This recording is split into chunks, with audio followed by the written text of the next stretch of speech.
Eu quero saudar você com a paz do Senhor Jesus. Feche os seus olhos, vamos começar a nossa leitura diária com oração. Senhor, meu Deus, meu Pai que está nos céus, maravilhoso é o teu nome. Eu te agradeço, Senhor, por tudo quanto o Senhor tem feito em nossas vidas. Não nos deixe, nem nos desampare. Maravilhoso e exaltado, Senhor, é o teu nome para todo sempre. Tu és um Deus de poder, de honra. Tu és o Deus dos deuses, Senhor dos senhores, Pai. Nos ajude e nos dê da sua graça, que o Espírito Santo seja intérprete da tua palavra. Cada um, Senhor, que chegar aqui neste canal possa ser impactado através das leituras diárias. Possa ser transformado, Senhor, o seu caráter, sua conduta, sua forma, sua maneira de agir. Jesus, continue conosco. Te louvo pela vida de cada um que assiste aqui o canal. Senhor, continue dando da sua graça, nos fortalecendo em nome de Jesus. Amém. Nossas leituras diárias de hoje estão em Isaías, capítulos 11, 12 e 13, Salmos 118, Mateus, capítulo 27.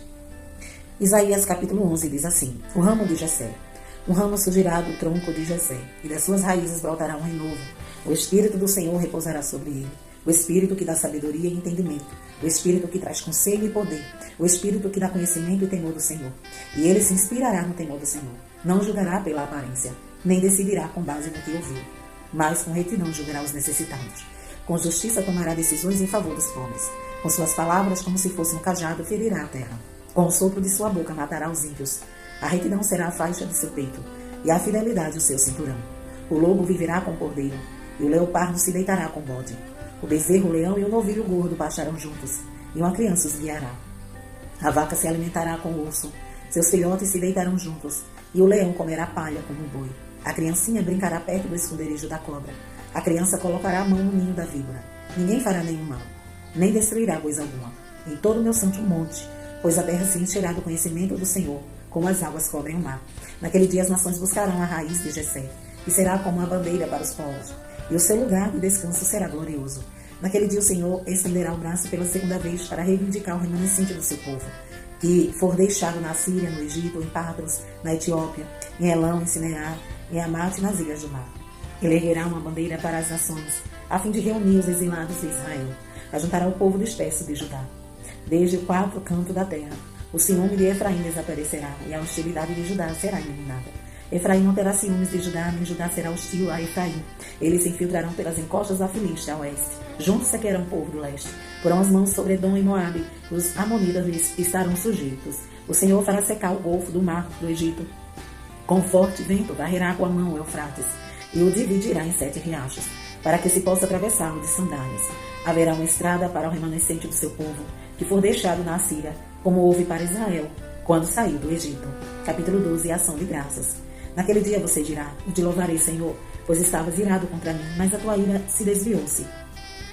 E tu me consolaste. Deus é a minha salvação, terei confiança e não temerei. O Senhor, sim, o Senhor é a minha força e meu cântico. Ele é a minha salvação. Com alegria vocês tirarão água das fontes da salvação. Naquele dia vocês dirão: Louvem o Senhor, invoquem o seu nome, anunciem entre as nações os seus feitos, e façam mais saber que o seu nome é exaltado. Cantem louvores ao Senhor, pois Ele tem feito coisas gloriosas. Sejam elas conhecidas em todo o mundo. Gritem bem alto e cantem de alegria. Habitantes de Sião, pois grande é o Santo de Israel no meio de vocês. Capítulo 13, Profecia contra a Babilônia. Advertência contra a Babilônia, que Isaías, filho de Amós, recebeu em visão. Levantem uma bandeira no topo de uma colina desnuda. Gritem a eles. Chamem-nos com um aceno, para que entre pelas portas dos nobres. Eu mesmo ordenei aos meus santos para executarem a minha ira. Já convoquei os meus guerreiros, os que se regozijam com meu triunfo. Escutem, há um barulho nos montes, como de uma grande multidão. Escutem, é uma gritaria entre os reinos, como nações formando uma imensa multidão. O Senhor dos exércitos está reunindo um exército para a guerra. Eles vêm de terras distantes, lá dos confins dos céus. O Senhor e as armas de sua ira para destruírem todo o país. Chorem, pois o dia do Senhor está perto. Virá como destruição da parte do Todo-Poderoso. Por isso, todas as mãos ficarão trêmulas, o coração de todos os homens se derreterá. Ficarão apavorados, dores e aflições os dominarão. Eles se contorcerão como a mulher em trabalho de parto. Olharão chocados uns para os outros com os rostos em fogo. E vejam, o dia do Senhor está perto, dia cruel de ira, de grande furor, para devastar a terra e destruir os seus pecadores. As estrelas do céu e as suas constelações não mostrarão a sua luz. O sol nascente escurecerá e a lua não fará brilhar a sua luz. Castigarei o mundo por causa da sua maldade, os ímpios pela sua iniquidade. Darei fim à arrogância dos altivos. Eu humilharei o orgulho dos cruéis. Tornarei um homem mais escasso do que ouro puro, mais raro do que ouro de Ofir. Por isso farei o céu tremer e a terra se moverá do seu lugar, diante da ira do Senhor dos Exércitos, no dia do furor de sua ira. Como a gazela perseguida, como a ovelha que ninguém recolhe, cada um voltará para o seu povo, cada um fugirá para a sua terra. Todo o que for capturado será traspassado. Todos os que forem apanhados cairão à espada. Seus bebês serão despedaçados diante dos seus olhos. Suas casas serão saqueadas e suas mulheres violentadas. Vejam, eu despertarei contra eles os medos que não se interessam pela prata, nem se deleitam com o ouro. Seus arcos ferirão os jovens, e eles não terão misericórdia dos bebês, nem olharão com compaixão para as crianças. Babilônia, a joia dos reis, o esplendor do orgulho dos babilônios, será destruídos por Deus. A semelhança de Sodoma e Gomorra, nunca mais será reprovada nem habitada. De geração em geração, o árabe não armará ali a sua tenda, e o pastor não fará descansar ali o seu rebanho. Mas as criaturas do deserto lá estarão, e as suas casas se encherão de chacais. Nela habitarão corujas, e saltarão bodes selvagens. As hienas uivarão em suas fortalezas, e os chacais em seus luxuosos palácios. O tempo dela está determinado, e os seus dias não serão prolongados.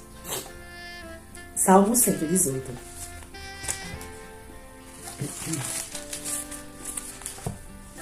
Dêem graças ao Senhor porque Ele é bom. O seu amor dura para sempre. Que Israel diga, o seu amor dura para sempre. Os sacerdotes digam, o seu amor dura para sempre.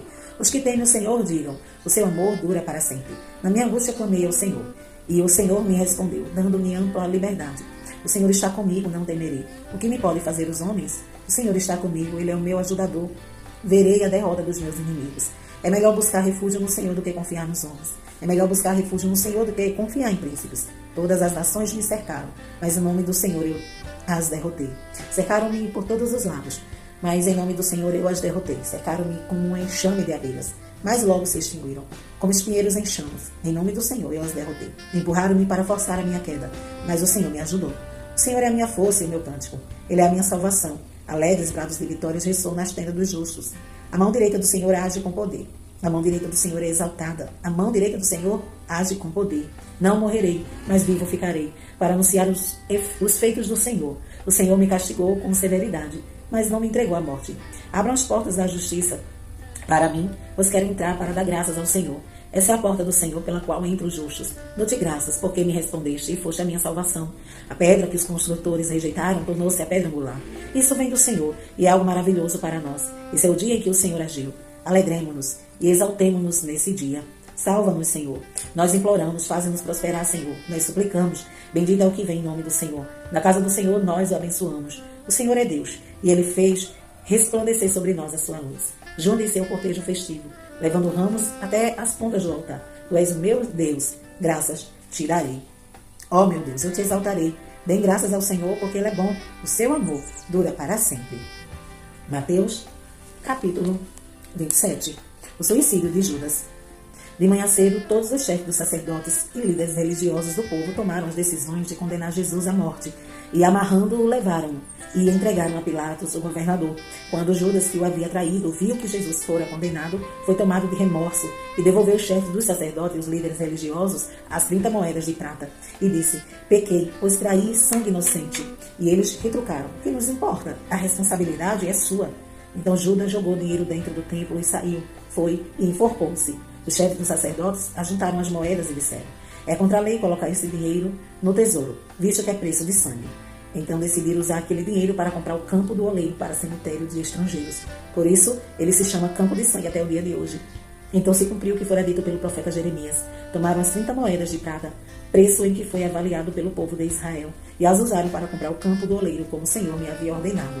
Jesus diante de Pilatos. Jesus foi posto diante do governador, e este lhe perguntou, você é o rei dos judeus? Respondeu-lhe Jesus, tu dizes.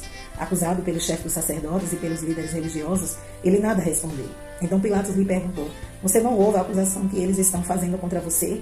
Mas Jesus não lhe respondeu nenhuma palavra, de modo que o governador ficou muito impressionado. Por ocasião da festa, era costume do governador soltar um prisioneiro escolhido pela multidão. Eles tinham naquela ocasião um prisioneiro muito conhecido chamado Barrabás. Pilatos perguntou à multidão que ali se haviam reunido, qual desses vocês querem que eu lhe solte? Barrabás ou Jesus, chamado Cristo? Porque sabia que eu havia entregado por inveja. Estando Pilatos sentado no tribunal, sua mulher lhe enviou essa mensagem, não se envolva com este inocente, porque hoje um sonho. Sofri muito por causa dele. Mas os chefes dos sacerdotes e os líderes religiosos convenceram a multidão que pedisse Barrabás e mandasse executar Jesus. Então perguntou o governador, qual dos dois vocês querem que eu lhe solte? Responderam Barrabás. Perguntou Pilatos: que farei então com Jesus chamado Cristo? Todos responderam: crucificam. Por quê? Que crime ele cometeu? Perguntou Pilatos. Mas eles gritavam ainda mais: crucificam. Quando Pilatos percebeu que não estava obtendo nenhum resultado, mas ao contrário, estava se iniciando um tumulto, mandou trazer água. Lavou as mãos diante da multidão e disse: estou inocente do sangue deste homem. A responsabilidade é de vocês. Todo o povo respondeu: que o sangue dele caia sobre nós e sobre nossos filhos. Então Pilatos soltou-lhes Barrabás, mandou aceitar Jesus e entregou para ser crucificado. Os soldados zombam de Jesus. Então os soldados do governador levaram Jesus ao pretório e reuniram toda a tropa ao seu redor. Tiraram-lhe as vestes e puseram nele um manto vermelho. Fizeram uma coroa de espinhos e o colocaram em sua cabeça. Puseram uma vara em sua mão direita e, ajoelhando-se diante dele, zombavam: salve, rei dos judeus! Cuspiram nele e, tirando-lhe a vara, batiam-lhe com ela na cabeça. Depois de terem zombado dele, tiraram-lhe o manto e vestiram-lhe suas próprias roupas. Então levaram para crucificá-lo. A crucificação. Ao saírem, encontraram um homem de Cirene chamado Simão e o forçaram a carregar a cruz. Chamaram a um lugar chamado Gólgota, que quer dizer lugar da caveira, e lhe deram para beber vinho misturado com fel. Mas ele, depois de prová-lo, recusou-se a beber. Depois de o crucificarem, dividiram as roupas dele, tirando sorte. E sentando-se, vigiavam-no ali. Por cima de sua cabeça, colocaram esse escrito a acusação feita contra ele: esse é Jesus, o rei dos judeus. 2 ladrões foram crucificados com ele, um à sua direita, outro à sua esquerda. Os que passavam lançavam-lhes frutos, balançando a cabeça e dizendo: você que destrói o templo e reedifica em 3 dias, salve-se, desça da cruz, se é filho de Deus. Da mesma forma, os chefes dos sacerdotes, os mestres da lei, os líderes religiosos zombavam dele, dizendo: salvou os outros, mas não é capaz de salvar a si mesmo. E é o rei de Israel, desça agora da cruz e creremos nele. Ele confiou em Deus. Que Deus o salve agora, se dele tem compaixão, pois disse: eu sou filho de Deus. Igualmente, eu insultava os ladrões que haviam sido crucificados com ele. A morte de Jesus. E houve trevas sobre toda a terra do meio-dia às 3 horas da tarde. Por volta das 3 horas da tarde, Jesus bradou em alta voz: Eloi, Eloi, lama sabachthani, que significa: meu Deus, por que me abandonaste? Alguns dos que estavam ali ouviram isso. Disseram: ele está chamando Elias. Imediatamente um deles correu em busca de uma esponja, embebedou-a em vinagre, colocou-a na ponta de uma vara e deu a Jesus para beber. Mas os outros disseram: deixe-nos. Vejam se Elias vem salvá-lo. Depois de ter bradado novamente em alta voz, Jesus entregou o Espírito. Naquele momento, o véu do santuário rasgou-se em 2 partes, de alto a baixo. A terra tremeu e as rochas se repartiram. Os sepulcros se abriram. Os corpos de muitos santos que tinham morrido foram ressuscitados. E saindo do sepulcro, depois da ressurreição de Jesus, entraram na cidade santa e apareceram a muitos. Quando o centurião e os que com ele vigiavam Jesus viram o terremoto e disseram: e tudo o que havia acontecido, ficaram aterrorizados e exclamaram: verdadeiramente, esse era o Filho de Deus. Muitas mulheres estavam ali observando de longe. Elas haviam seguido Jesus desde a Galileia para o servir. Entre elas estava Maria Madalena, Maria mãe de Tiago e de José e a mãe dos filhos de Zebedeu. O sepultamento de Jesus. Ao cair da tarde, chegou um homem rico de Arimateia chamado José, que se tornara discípulo de Jesus. Dirigindo-se Pilatos, pediu o corpo de Jesus. E Pilatos ordenou que ele fosse entregue. José tomou o corpo, envolveu no lençol limpo de linho e o colocou no sepulcro novo que ele havia mandado cavar na rocha. E fazendo rolar uma grande pedra sobre a entrada do sepulcro, retirou-se. Maria Madalena e a outra Maria estavam sentadas ali em frente do sepulcro, à guarda do sepulcro. No dia seguinte, isso é, no sábado, os chefes dos sacerdotes e os fariseus dirigiram-se a Pilatos e disseram: Senhor, lembra-nos que, enquanto ainda estava vivo, aquele impostor lhe disse: depois de 3 dias ressuscitarei. Ordena, pois, que o sepulcro dele seja guardado até o 3º dia, para que não venham seus discípulos e, roubando o corpo, diga ao povo que ele ressuscitou dentre os mortos. Esse último engano será pior do que o primeiro. Levem um destacamento, respondeu Pilatos. Pode ir e mantenham o sepulcro em segurança, como acharem melhor. Eles foram e armaram um esquema de segurança no sepulcro e, além de deixarem um destacamento montado guarda, lacraram a pedra. Amém? Estas foram as nossas leituras diárias de hoje. E amanhã estaremos aqui, se Jesus não vir. Deus em Cristo te abençoe hoje e sempre.